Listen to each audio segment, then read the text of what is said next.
Profit and loss अकाउंटचे proforma म्हणजे त्याचा फॉर्मॅट आहे, त्यातले सगळे कंटेंट आपण पाहणार आहोत. मी हे सांगणार होतो की ट्रेडिंग अकाउंट मध्ये जे कंटेंट येणार आहेत, ते आयटम येणार आहे, ती ट्रेडिंग अकाउंटच्या डेबिट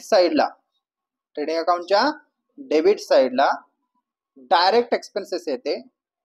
ट्रेडिंग अकाउंटच्या क्रेडिट साईडला डायरेक्ट इन्कम येते.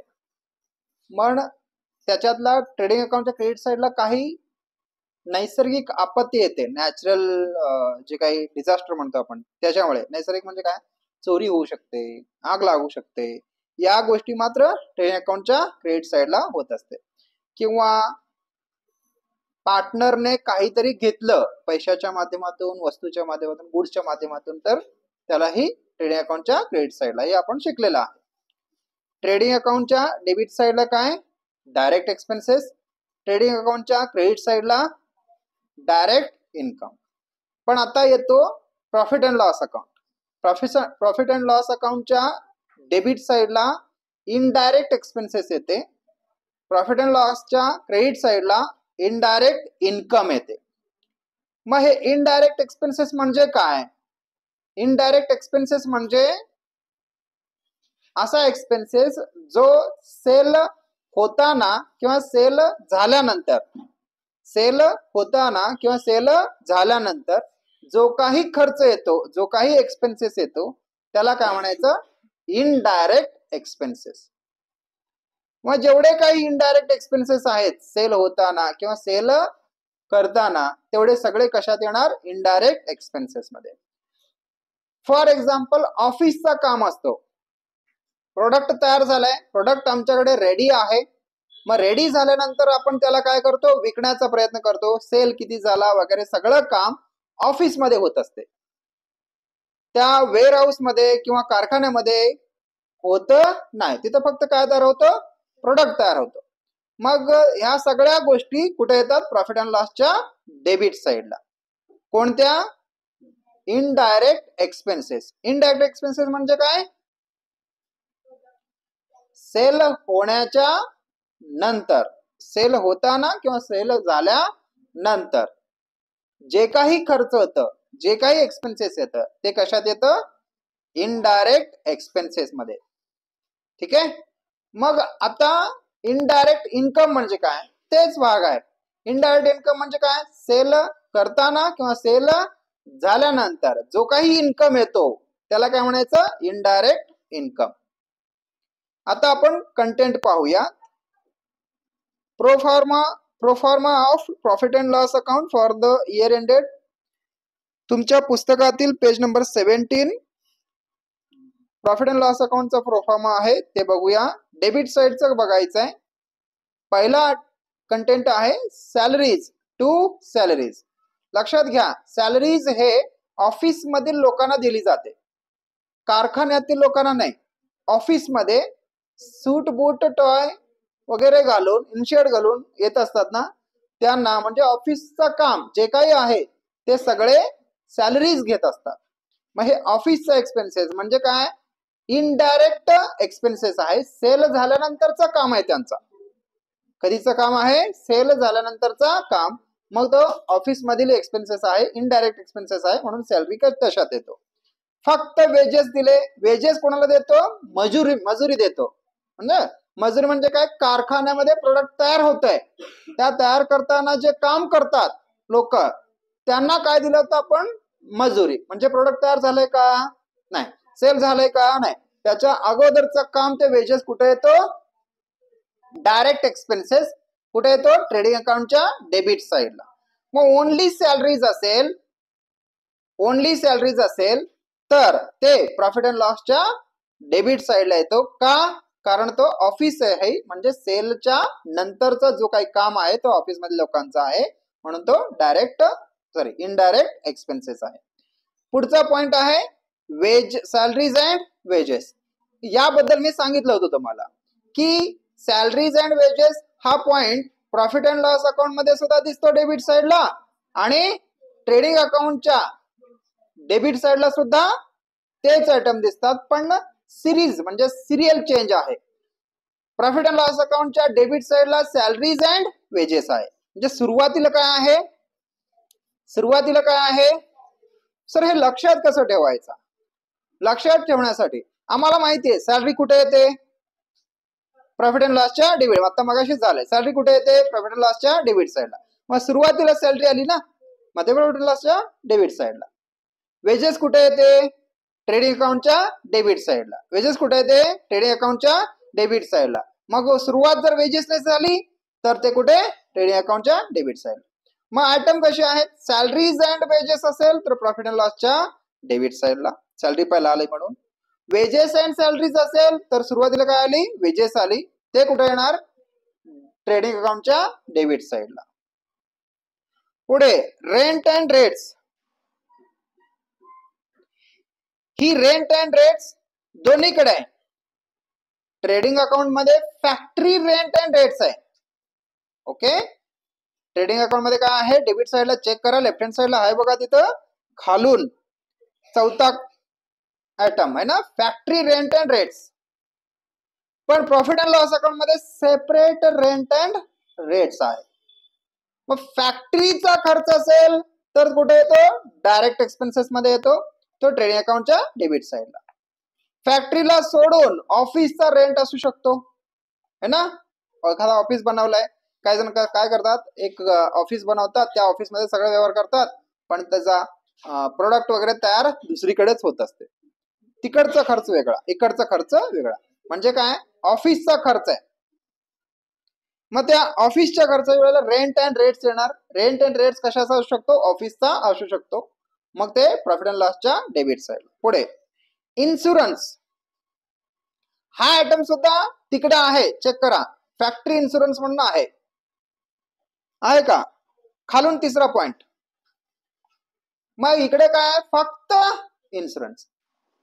मग फक्त फॅक्टरी असा उल्लेख केले तर कुठे घ्यायचं, डायरेक्ट एक्सपेन्सेस. फॅक्टरीमध्ये direct expenses.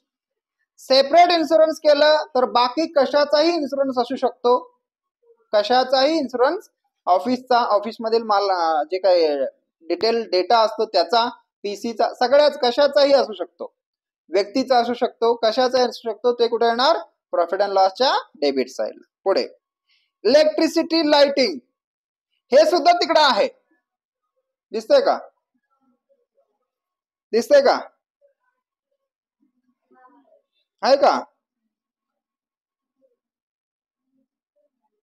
Factory lighting and heating है ना, खालून पाचवा पॉइंट. कुठे, ट्रेडिंग अकाउंटच्या खालून पाचवा पॉइंट. बाबा खालून, खालून, तू वरून मोजतेस, मिळाले. फॅक्टरी लाइटिंग अँड हिटिंग म्हणले. इथं फॅक्टरी हा शब्द आला तर कुठे घ्यायचंय, ट्रेडिंगच्या डेबिट साइडला. फॅक्टरी शब्द नाहीये, सेपरेट आहे, मग कुठे येणार, प्रॉफिट अँड लॉसच्या डेबिट साइडला. पुढे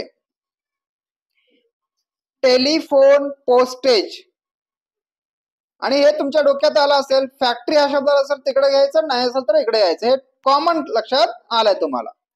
पुढे टेलिफोन अँड पोस्टेज, टेलिफोनचं बिल वगैरे येत असतं, टेलिफोन विकत घेतात किंवा वायर घेत असतात. पोस्टेज म्हणजे टेलिग्रामचा असतो ना तो, पोस्टेज म्हणजे पोस्टल जे खर्च आहे ते, त्याचा सुद्धा ते इनडायरेक्ट एक्सपेन्सेस मध्ये येतं. प्रिंटिंग अँड स्टेशनरी, ऑफिस खर्च आहे ना, ते त्याच्यातच येणार. ऑफिसचा जेवढा काही खर्च तो ह्याच्यातच येणार. Travelling expenses of salesman, me salesman सांगितलंय तुम्हाला. सेल्समॅन म्हणजे काय, प्रोडक्ट तयार झालंय, तयार झाल्यानंतर कोणाचं काम असतं, सेल्समॅनचं काम असतं, ते प्रोडक्ट विकण्याचा, म्हणजे सेल झाल्यानंतरचा खर्च. सेल झाल्यानंतरचा खर्च म्हणजे ट्रॅव्हलिंग. आता सेल्समॅन विकायला मुंबईला गेलाय, आम्ही राहतो पुण्यात, मग पुण्यापासून मुंबईला गेल्यानंतर त्याचा जाण्या येण्याचा खर्च स्वतःचा कशाला घालेल, तर कोण घालावं लागतं, कंपनी घालावं लागते. मग कंपनी हे खर्च कशात येणार, इनडायरेक्ट एक्सपेन्सेस मध्ये, profit and loss account. Depreciation on asset, asset वर आपल्याकडे ऑलरेडी मालमत्ता आहे, ऑलरेडी मालमत्ता आहे, असेट वर डेप्रिसिएशन झालंय, झीज झालंय.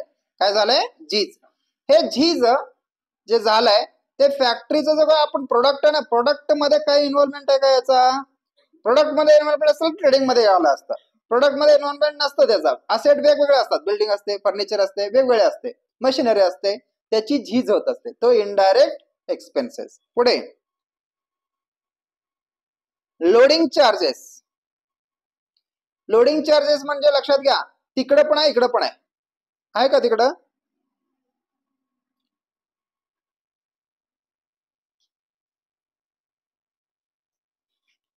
भेटलं का? पॅकेजिंग चार्जेस आहे का? ठीक आहे, ओके. आता लोडिंग मध्ये वेगवेगळे आहेत, वेगवेगळे नाही, एकच आहे. ठीक आहे, अनलोड करतो आणि लोड करतो, दोन भाग आहे. तुम्ही समजा शूजचा बिझनेस करताय, शूजचा बिझनेस करत असताना तेव्हा आपण दुसऱ्यांच्याकडून शूज विकत आणली,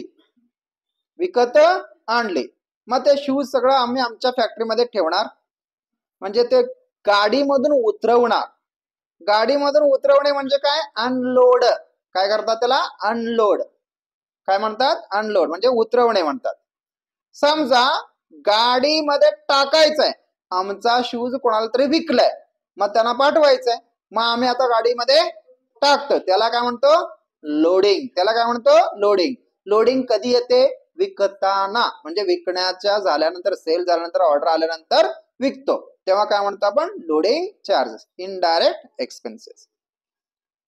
ऑडिट फीज मी सांगितलंय परवा. ऑडिट फीज म्हणजे सीए तुमचं सगळं वर्षभर सगळं काय जे काही केलेलं आहे ते तपासण्यासाठी जे काही फीज घेतो त्याला काय म्हणतात? Audit fees. एंटरटेनमेंट एक्सपेन्सेस, कंपनीकडून काही सेल जास्त झालाय, या वेळेचा जर सेल एक्सपेक्टेशन सेल होता 2 कोटी, झालाय 3 कोटी, 1 कोटीचा कंपनीला फायदा झालाय, मग कंपनी काय करते? तुम्हाला दुबईला पाठवतो, अख्ख्या फॅमिलीला दुबईला जाऊन या ट्रिप म्हणून, इकडे तिकडे पाठवण्याचा, किंवा एखादा एंटरटेनमेंट कार्यक्रम, क्रिकेट घेतात, मॅच घेतात, काही जण क्रिकेट मॅच ठेवतात, या सगळ्या काय आहेत? एंटरटेनमेंट एक्सपेन्सेस आहेत. सेल झाल्यानंतरचा खर्च. Repairs, renewals, maintenance. हे रिपेअर, रिन्युअल, मेंटेनन्स हे त्या फॅक्टरी मधील किंवा ऑफिस मधील किंवा आपल्याकडे जे काही आहे त्यामध्ये रिपेअर, कॉम्प्युटर रिपेअर करायचंय, कॉम्प्युटर खराब झालाय, कॉम्प्युटर रिपेअर करायचं, रिपेअर करण्यासाठी खर्च असतो, मेंटेन करण्यासाठी खर्च असतो, लाईटचा मेंटेन करण्यासाठी सुद्धा खर्च असतो, सगळ्याचा repair, renewal and maintenance. Interest on loan हा वेगळा आहे बरं का, स्टार मार्क करा. इंटरेस्ट ऑन लोन म्हणजे काय? लोन घेतलेल्याचं इंटरेस्ट का लोन दिलेल्याचं इंटरेस्ट? डेबिट साइडला काय लिहितो? प्रॉफिट अँड लॉसच्या काय लिहितो डेबिट साइडला? Indirect expenses. काय लिहितो? इनडायरेक्ट एक्सपेन्सेस म्हणजे खर्च लिहितो.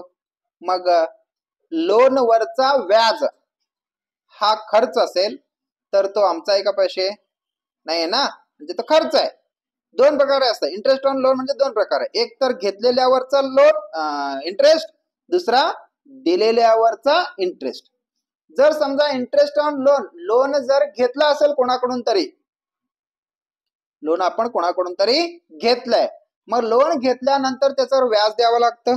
समजा आम्ही कंपनी तयार केलं, त्या कंपनीसाठी 1 लाख रुपये पाहिजे, मग XYZ बँक कडून आपण 1 लाख रुपयाचा लोन घेतला, मग 1 लाख लोन घेतला, बँक काय फुकट देत नाही, तो व्याज लावणार, 10% व्याज लावणार म्हणून समजू आपण. 1 लाख वर 10% 10,000, मग 10,000 आम्हाला काय करावं लागेल? व्याज द्यावं. हे 10,000 आमचं काय आहे? खर्च आहे. काय आहे? खर्च, एक्सपेन्सेस आहे. हे इनडायरेक्ट एक्सपेन्सेस आहे. हे काय आहे? Interest on loan. हेच जर इंटरेस्ट ऑन लोन इकडे असेल, आहे का बघा? आहे बघा, इंटरेस्ट रिसिव्ड म्हणून आहे बघा, आहे का? वरून 4था पॉइंट क्रेडिट साइडला आहे का? Interest received. इंटरेस्ट रिसिव्ड म्हणजे काय? आम्ही लोन दुसऱ्यांना दिलंय, त्याच्याकडून काय घेतलं? व्याज घेतला, इंटरेस्ट घेतला, मग आमची काय झाली? इन्कम. काय झाली? इनडायरेक्ट इन्कम कुठल्या साईडला येतो? क्रेडिट साईडला. इनडायरेक्ट इन्कम कुठल्या साईडला देतो? क्रेडिट साईडला. इनडायरेक्ट एक्सपेन्सेस कुठला येतो? डेबिट साईडला. लक्षात ठेवा. पुढे जाऊ. Sundry मिसकलेनियस expenses. सन्ड्री म्हणजे सगळे मिळून, मिसलेनियस म्हणजे सगळे मिळून. जे काही आम्हाला नोंद करता येत नाही, एक कप चहा पाजवलेला लिहिता का तुम्ही 10 रुपये 5 रुपये वाला, ते नाहीये है ना, त्याला काय म्हणतात सन्ड्री मिसलेनियस, हे सगळे तिथं लिहायचं. पुढे कन्व्हेयन्स, कन्व्हेयन्स म्हणजे जाण्या येण्याचा खर्च. कम्युनिकेट करण्यासाठी जे काही येतात ते खर्च. चहा पाण्याचं तर त्याच यातच येतं. पुढे लॉस बाय फायर, आग लागलाय, लॉस झालाय, ते लॉस झालं ना, मग तिकडे येणार डेबिट साइडला. Loss by theft, loss by theft हे पॉइंट तिकडे पण आहे बरं का. Loss by fire, loss by theft, loss by fire, loss by theft. फरक काय, तिकडे गुड्स आहे. काय आहे, goods. Goods lost by fire trading अकाउंटच्या क्रेडिट साइडला. तुमचा जो मेन प्रोडक्ट आहे ना, त्याचा जर फायर मध्ये लॉस झाला तर ट्रेडिंग अकाउंटच्या क्रेडिट साइडला. येतं लक्षात. मी इथं लॉस बाय फायर म्हणजे काहीतरी, आता तुमच्या ऑफिसच्या समोर गाडी आहे, गाडी कंपनीचे, त्याला आग लागली, मग गाडी विकता तुम्ही नाही, आम्ही कशाचा बिझनेस करतो, शूजचा. मग गाडी वेगळे आहे, गुड्स लॉस बाय फायर आहे का, नाही, गाडी आहे, मग त्यांनी लॉस बाय फायर, ते कुठे येणार, प्रॉफिट अँड लॉसच्या डेबिट साइडला. लॉस बाय थेफ्ट ते सुद्धा तेच आहे. थेफ्ट माहिती आहे तुम्हाला, चोरी, ऍक्सिडेंट माहिती आहे तुम्हाला. पुढे goods distributed as a free sample, इकडे सुद्धा आहे goods distributed as a free sample. हे आपण दोन्हीकडे घ्यायचंय, ठीक आहे. पुढे कमिशन अलाउड गिवन. कमिशन म्हणजे मगाशी आपले कोण होते, सेल्समॅन होते. सेल्समॅनला काय म्हणतो आपण, 1 कोटीचं तू सेल करून दाखव, 10वी. दानवे, तुमचं पुस्तक कुठे आहे, जावा मग घरी. तुमच्यामुळेच डिस्टर्ब होतं सगळ्यांना, तर मी बोलूच नका म्हणतोय.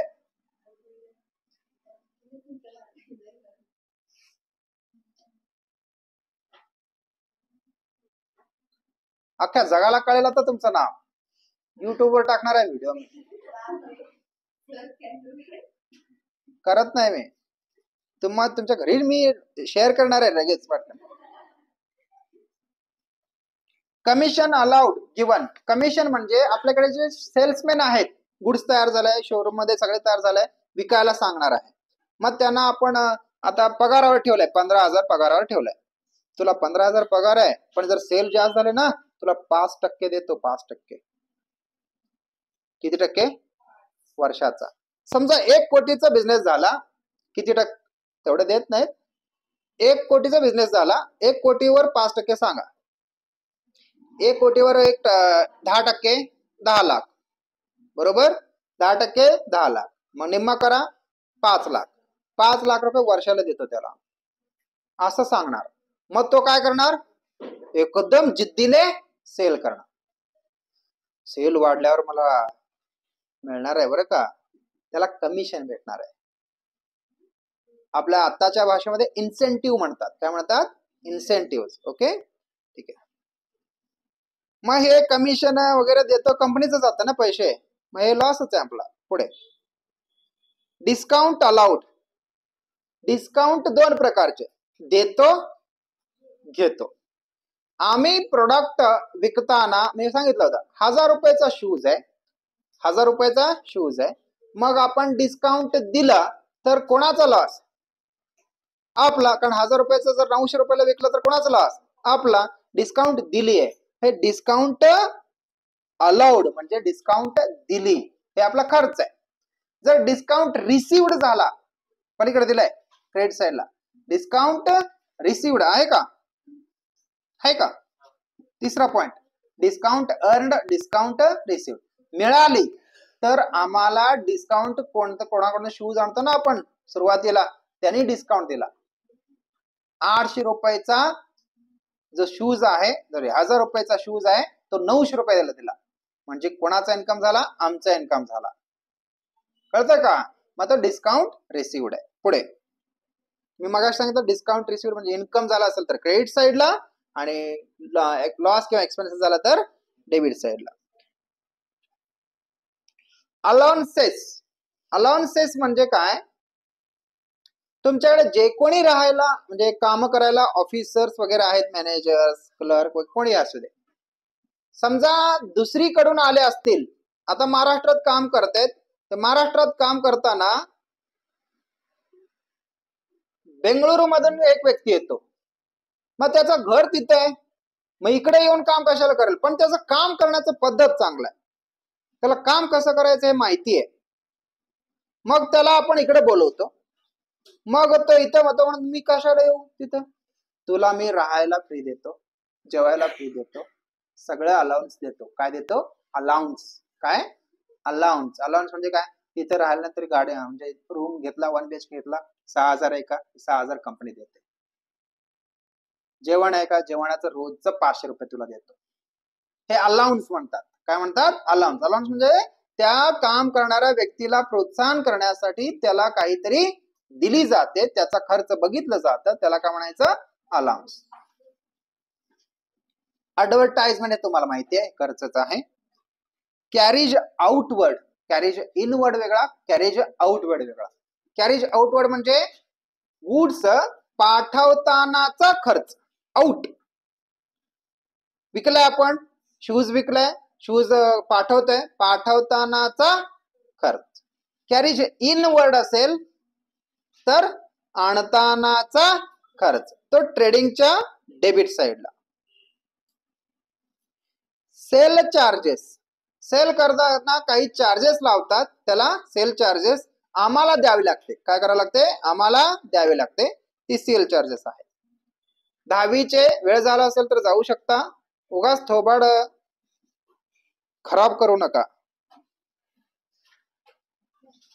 याला तर पॅकच करायचं पटकन.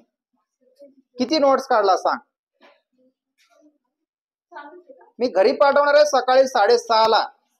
हा, मी नोट्स जर नाही पाहिलं, सकाळी 6:30ला मी घरी पाठवणार आहे. बघू की सगळ्यांचं सेम असेल तर त्या सगळ्यांनाच घरी पाठवणार आहे मी.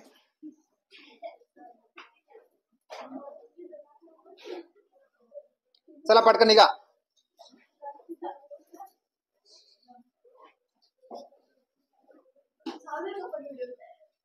या इकडे, थोबड्यात एक वाढवाज वाजवत. तुम्ही इकडे या, इकडे तुमचं थोबाड एवढं दाखवू आपण.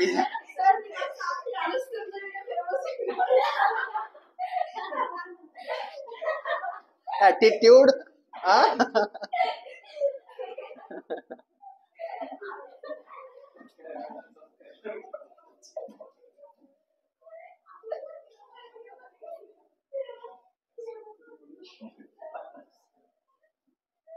चला पुढे. कॅरेज आउटवर्ड झाला, सेल चार्जेस झाला. बॅड डेट्स आम्हाला माहिती आहे. बॅड डेट्स म्हणजे बुडीत रक्कम, बुडले रक्कम, हे आपला लॉस आहे डेबिट साइडला. लॉस किंवा एक्सपेन्सेस डेबिट साइडला. एक्सपोर्ट ड्युटी, गुड्स तयार झालाय, अमेरिकेला पाठवायचं आहे, कोणीतरी घेणारा आलाय, मग त्याला एक्सपोर्ट करावं लागतं. एक्सपोर्ट करतानाचा जो ड्युटी आहे, टॅक्स आहे तो. टॅक्सेस, अदर टॅक्सेस असतं ना विकताना वगैरे, तो.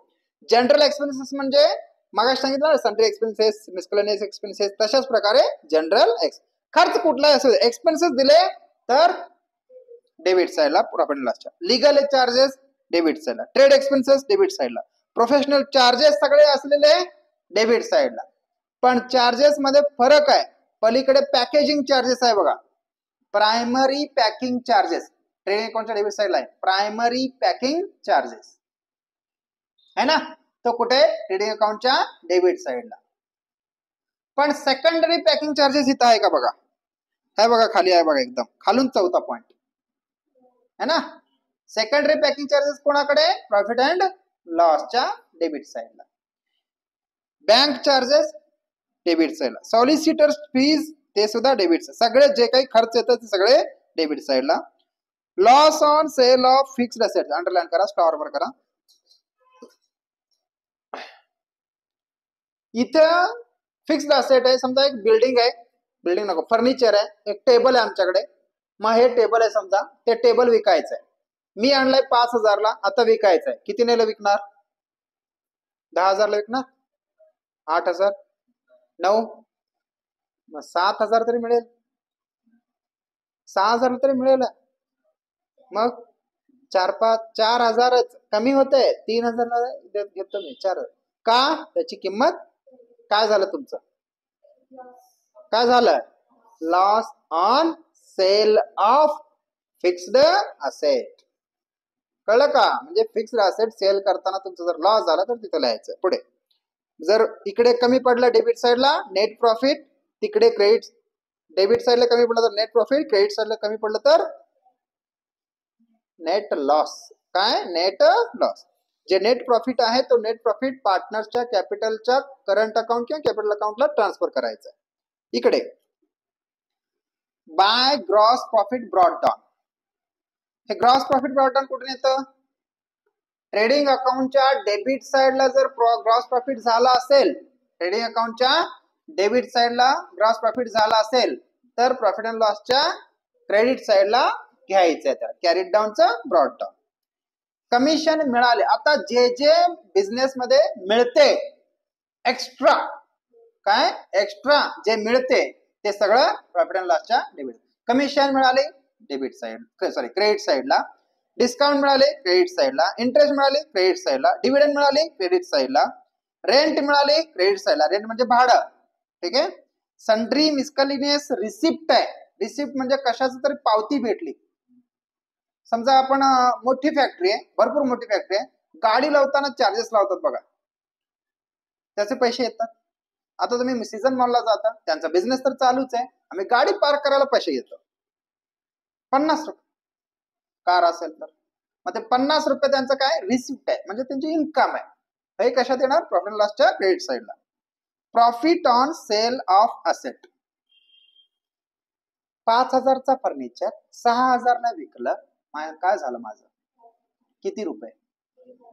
म्हणजे काय? Profit on sale of fixed asset. Income झालं क्रेडिट साइडला, लॉस झालं डेबिट. माझा डायरेक्शन चेंज होतो बरं का. इकडे डेबिट, इकडे क्रेडिट तुमचा होतो है ना. मला इकडे डेबिट क्रेडिट असं होणार, म्हणून माझा इशारा जरा चेंज होऊ शकतो. लॉस झाला तर net loss transfer to partners capital account. अजून काय प्रॉब्लेम? ओके. आपण उद्यापासून सगळेच एक्झाम्पल सुरू करणार आहोत. As you wish. If you want to learn another any chapter I will start from that, म्हणजे त्यापासून सुरू करणार.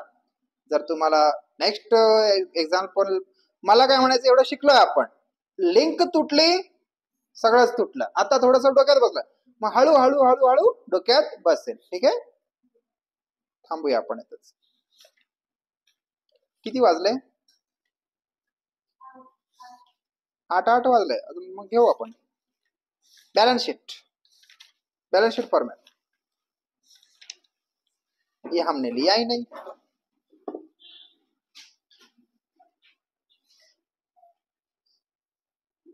ठीक आहे. आता बॅलन्स शीटचं बघा. बॅलन्स शीट मध्ये लेफ्ट हँड साइडला लायबिलिटी, राइट हँड साइडला असेट. लायबिलिटी म्हणजे जे आमचं नाही ते लायबिलिटी, जे आमचं नाही ते लायबिलिटी, जे आमचं ते दुसऱ्यांचे पैसे तू घेऊन बसला तरीही ते काय आहे? लायबिलिटी. हे माझं आहे, 50,000 आणलं आहे, माझं नाही म्हणायचं, दुसऱ्यांचं आहे, ते लायबिलिटी. ठीक आहे. आता ते सगळे इकडेच येणार. बघा लायबिलिटी मधले बघूया आपण. पहिला कॅपिटल अकाउंट्स. 3 जण पार्टनर आहेत बिझनेस मध्ये आले, 3 जण पार्टनर आहेत बिझनेस मध्ये आले, प्रत्येक जण 1-1 लाख रुपये दिले म्हणून समजू आपण. किती लाख झाले? 3 लाख. मग 3 लाख रुपये आमच्याकडे आले कंपनीमध्ये, मग ते पैसे आमचे का? ते पैसे आमचे का? आमचे का? किती किती? लक्ष द्या. किती? 3 लाख. प्रत्येक जण 1-1 लाख रुपये दिले, मग प्रत्येक जण पार्टनरने पैसे दिले, ते आमचे का? कोणाचे? पार्टनरचे. कोणाचे? पार्टनरचे. कोणाचे? पार्टनर. मग जे दुसऱ्यांचं ते, जे दुसऱ्यांचं ते, जे आमचं ते, जे आमचं ते असेट. मोठ्याने. पुढे जनरल रिझर्व. जनरल रिझर्व्ह म्हणजे काय, काही आपत्ती येऊ नये त्यासाठी आपण पैसे काढून ठेवत असतो, दुसऱ्यांचं, तेही मालकाचा, ओनरचा पैसे दिलेले असतात ते काढून ठेवलेलं असतं, ते जनरल रिझर्व्ह, ते सुद्धा दुसऱ्यांचंच. पुढे profit and loss account. Profit and loss account हे का घेतलंय मला कळलं नाही, हे सोडून द्या तोपर्यंत, ते घ्यायचीच गंमत नाही. जर समजा लक्षात द्या प्रॉफिट झाला तर पार्टनरच्या कॅपिटल मध्ये ऍड करायचा, प्रॉफिट झाला तर. लॉस कॅपिटल म्हणजे मगाशी दिलं ना, 3 जण आहेत, 1 लाख दिलेत, समजा प्रॉफिट झालंय 30,000, किती झालंय, तिघांना वाटून द्या, 10,000 वाटून दिले. मग प्रत्येकाचं कॅपिटल वाढली का नाही, इकडे 10, ए ला 10 द्यायचं, बी ला 10 द्यायचं, सी ला सुद्धा 10 द्यायचं, म्हणजे प्रॉफिट झाल्यावर 10,000 रुपये ऍड करायचे. समजा लॉस झाला तरीही लॉस झाला तर कट करायचं, 1 लाख होतं ना, त्याचे 10,000 कट, त्याचे 10,000 कट, त्याचेही 10,000 कट. लॉस झाला तर लेस, प्रॉफिट झाला तर. पुढे लोन ऑन मॉर्गेज. मॉर्गेज म्हणजे तारण. मॉर्गेज म्हणजे काय, तारण. तुमच्याकडे सोनं आहे, मग तुम्हाला सोनं विकायचं नाही, अगदी वडिलोपार्जित आलेलं आहे, परंपरेने आलेलं आहे, ते विकायचं नाही, तरी मला पैशाची गरज आहे. विकायचं तर नाही, पैशाची गरज आहे. मग बँक एक फॅसिलिटी देते. बँक काय करते, तुझं जो सोनं आहे ना ते आमच्याकडे ठेव. सोन्याचं किंमत जर 10 लाखाचं असेल, सोन्याची किंमत 10 लाखाचं आहे, तुला मी लोन देऊ शकतो, 8 लाख रुपये देऊ शकतो. पण या वेळेत 1-2 वर्षात ते टायमिंग देतात, त्या वेळेत तू दे, नाही दिलं तर ते सोनं आमचं. मग आम्हाला पैसे पाहिजे, मग आम्ही लोन घ्यायचं, ते सोनं ठेवायचं, लोन घ्यायचं. तुमच्या हातात पैसे किती आले, 8 लाख रुपये फुकट. सोनं कुठं होतं, घरात. पैसे देत होतं का, नाही. ते सोनं कुठं ठेवा, बँकेत ठेवा, तिथं स्थिर राहतं, फिक्स राहतं, हरवत नाही. तुमच्याकडे कोणी चोरी केले, संपला विषय. तिकडे चोरी झाला, दे आमचं पैसे, त्याला विचारतात. म्हणून तिथं तारण ठेवला, त्याच्याकडून 8 लाख रुपये घेतला, मग 8 लाख रुपये घेऊन बिझनेस सुरू केला, 8 लाखचं 15 लाख केला, वर्षात बिझनेस केला. 8 लाख एवढा 15 लाख केला, मग 15 लाख केला, त्याचा 8 लाख द्या, तुमच्याकडे किती राहिले, 7 लाख. तुमचं सोनं आलं, तुमच्याकडे प्रॉफिट किती झाला, 7 लाख. काहीही नसताना बिझनेस झाला. तुमच्याकडे काय पाहिजे, मालमत्ता पाहिजे, जागा आहे तुमचा, ते सुद्धा शेती, ते देऊन लोन घ्या असं नाही म्हणत मी, लोन घेऊन त्याचा पैशाचा वापर करा, ठीक आहे. घ्या, घरात करा आयुष्य, सोनं गेलं, पैसे गेलं. पुढे लोन फ्रॉम, कुठे गेलं, बँक लोन. बँकेचं लोन घेतो तो, ते पैसे कोणाचे असतात, बँकेचं. ते आमचं आहे का, जे आमचं ते आमचं नाही, ते लायबिलिटी. लोन फ्रॉम पार्टनर कडून, आता ते पार्टनर आहेत ना एबीसी, त्यांच्याकडून लोन घेतलं तरी ते आमचे पैसे आहेत का, नाही. त्यांनी दिलेले पैसे आमचे नाही, तर लोन घेतलं तर आमचा कुठला, ते त्यांचा आहे, तो लायबिलिटी. बिल्स पेएबल, बिल चे पैसे द्यायचे, अजून द्यायचे, ते आमचे आहेत का, नाही, त्याच्याकडे. बँक ओव्हरड्राफ्ट, बँक मध्ये पैसे 50,000, बँक काय म्हणते, तू आमचा रेग्युलर कस्टमर आहे, मग त्यामुळे तू 50,000, तुला पैसे किती पाहिजे, 60,000 पाहिजे, मग घेऊन जा, काय हरकत नाही. पण आहे त्या किमतीपेक्षा जास्त पैसे बँक विश्वासाने देते, त्याला काय म्हणतात, बँक ओव्हरड्राफ्ट. सन्ड्री क्रेडिटर्स तुम्हाला सांगितलंय है ना, उधारीवर विकलेल्या गुड्सचे पैसे यायचे असतात, सॉरी, उधारीवर खरेदी केलेले गुड्स, परचेस केलेलं गुड्स. आपण फॅक्टरी तर नाही आमच्याकडे, शूज तर विकतोय दुसऱ्या कंपनीचा, त्या कंपनीला काय करतो आम्ही, आमच्याकडे पैसे नाही आता सध्या, तुम्ही 1-2 लाखाचं स्टॉक द्या, म्हणजे गुड्स द्या, शूज द्या, मग आम्ही घेतो, आम्ही विकतो, आमचे पैसे आले तर तुला देतो. मग तो काय करतो, तुझ्यासोबत व्यवहार चांगला आहे, तुझा व्यवहार चांगला आहे, तू देतो पैसे, माहितीये, म्हणून तो काय करतो, विकतो. म्हणजे आम्ही काय करतो, परचेस करतो, उधारीवर परचेस केलंय, पण त्याला पैसे द्यायचे. तू आणला 2 लाखाचा शूज तुझ्या घरी, म्हणजे तुझ्या ऑफिसला, तुझ्या बिझनेसला, मग आणल्यानंतर ते 2 लाखाचे शूज कोणाचे, त्यांचे, आमचे नाही. 2 लाखाचे शूज कोणाचे? त्यांचे, आमचे नाही. ते विकला, त्याचे पैसे आले, ते पैसे त्यांना दिला, तर क्लिअर विषय. म्हणजे त्याला सन्ड्री क्रेडिटर्स म्हणतात. ऍड लेस एनी अदर, ऍडजस्टमेंट वगैरे असेल तर ऍड लेस करायचं आहे. पुढे provision for discount on creditors, म्हणजे क्रेडिटर्स वर जर डिस्काउंट असेल, डिस्काउंट म्हणजे त्याने काय म्हणतात, तू 2 लाखाचा नेला, मग ते 2 लाखाचा देत असताना तुला डिस्काउंट देतो, डिस्काउंट दिलं तर पैसे कमी झाले, मग लेस झालं. ठीक आहे. डिस्काउंट ऑन क्रेडिटर्स हे सुद्धा तसंच आहे. ठीक आहे. पुढे आउटस्टँडिंग एक्सपेन्सेस, हे लक्षात घ्या, स्टार मार्क. आउटस्टँडिंग एक्सपेन्सेस म्हणजे हे पैसे द्यायचं, अजून दिलेलं देणं आहे, देणं. तुमच्या ऑफिसमध्ये एक प्यून आहे, तो प्यून चहा आणतो रोज ऑफिसच्या खर्चासाठी, पण काही वेळेला एक्स्ट्रा आणलाय खर्च, आउटस्टँडिंग खर्च, ते वर्षभरात कोणाला अकाउंटंटला वगैरे कोणाला सांगितलंच नाही, मग ते पैसे द्यावं लागतं. Outstanding expenses. Income received in advance, advance मध्येच तुम्हाला पैसे कोणीतरी इन्कम, आता एक जण म्हणला XYZ आला, तो म्हणला तुमच्याकडे शूज भारी भेटतं बरं का, पण ते नाही तो आमच्याकडे, मग आम्ही काय म्हणणार, नाही आमच्याकडे, ते आल्यानंतर सांगतो. नाही, ते काम करा, तुम्ही एक 2,000 रुपये ते माझं घ्या, शूज आहे 1,000 रुपयाचा, किंवा 1,000 रुपये दिला तो, आमच्याकडे 1,000 रुपये दिला, आल्यानंतर मला द्या शूज.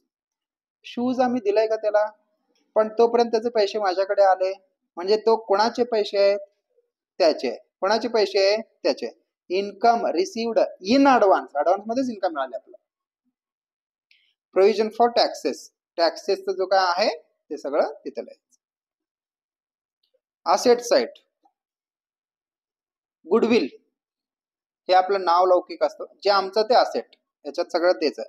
गुडविल आमचं असतं. प्लांट सोपे आहे बरं का, प्लांट ज्या ज्या ठिकाणी डेप्रिशिएशन आहे ते लेस करायचं. डेप्रिशिएशन कुठल्याही असेट मधून काय करायचं, लेस. ऍडजस्टमेंट मध्ये असतं डेप्रिशिएशन, कधीही काय करायचं, लेस. बघा प्रत्येक ठिकाणी लेस लेस लेस लेस आहे. ठीक आहे का नाही. लास्टला येऊ प्रीपेड एक्सपेन्सेस, अगोदरच खर्च दिला, अगोदरच खर्च दिला, ते पैसे कोणाचे, आमचे, है ना, तो asset. Outstanding income, extra income झाला, तो सुद्धा आमचा.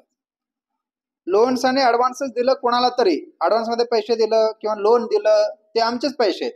पुढे क्लोजिंग स्टॉक लिहायचं इकडं. सन्ड्री डेटर्स म्हणजे विकल्यानंतर, उधारीवर विकल्यावर आमची पैसे यायचे कोणाकडून तरी, त्याला काय म्हणतात, सन्ड्री डेटर्स. हे तुम्हाला परवा शिकवलं मी, सन्ड्री डेटर्स ऍड लेस वगैरे सगळं. इन्शुरन्स क्लेम मिळवायचा आहे, अजून रिसिवेबल अजून मिळायचं आहे, तो. बिलचे पैसे यायचे, कॅश हातात आहे, कॅश बँकेत आहे, सगळं आमचेच आहेत सगळं. ठीक आहे. इथेच थांबूया आपण, उद्या आपण नेक्स्ट प्रॉब्लेम घेऊया. चला.